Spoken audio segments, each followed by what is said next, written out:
Les membres et représentants de l'État des 12 CDPPT de Nouvelle-Aquitaine se sont réunis pour échanger sur la stratégie du groupe, partager les expériences financées par le Fonds de péréquation et en imaginer de nouvelles. En voici quelques illustrations. Le bureau de poste d'Angoulême-Basso, dont les travaux ont été financés par le Fonds de péréquation, bénéficie de la présence d'un médiateur social pour accompagner et conseiller les clients dans leur démarche. Preuve que la CDPPT porte son attention aussi bien au milieu urbain que rural. Dans le quartier politique de la ville de Brive-la-Gaillarde, la CDPPT a voté la présence de médiateurs de l'association FAS. Depuis 2018, en plus d'accompagner les clients dans leur démarche, il les forme au numérique grâce à l'îlot qui vient d'être installé. Pour répondre aux besoins des habitants de Sarliac, la CDPPT a soutenu la mairie et participé financièrement aux travaux d'un bâtiment qui rassemble l'ensemble des services, l'agence postale, la bibliothèque et l'espace numérique multigénérationnel. La commune rurale de Montcontour a décidé de porter sa propre MSAP en mutualisant divers services de proximité. Pôle emploi, la MSA, l'office de tourisme, une salle de réunion et d'exposition, ainsi que l'agence postale communale issue de la transformation du bureau de poste grâce au fonds de péréquation. La CCI de Gironde est un nouveau partenaire des MSAP postales dont nous accompagnons le développement avec la CDPPT.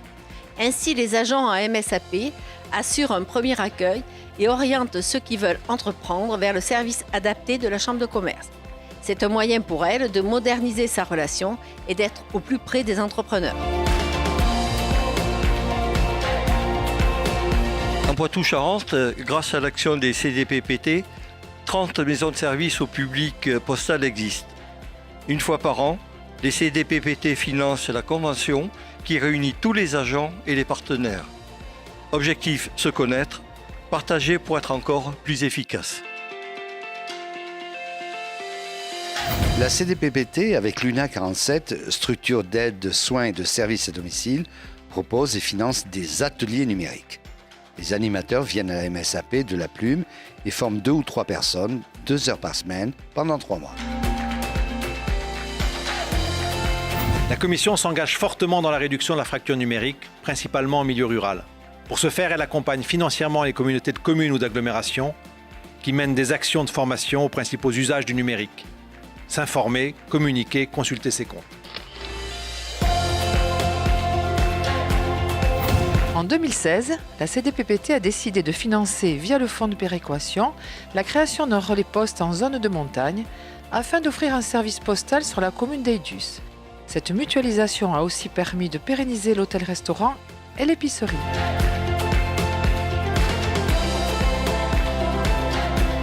Depuis janvier 2017, la commune de Doisy a pu, grâce à la contribution du fonds de péréquation géré par la CDPPT, réouvrir le bistrot communal en le mutualisant avec l'agence postale. Ceci participe au renforcement du lien social en milieu rural.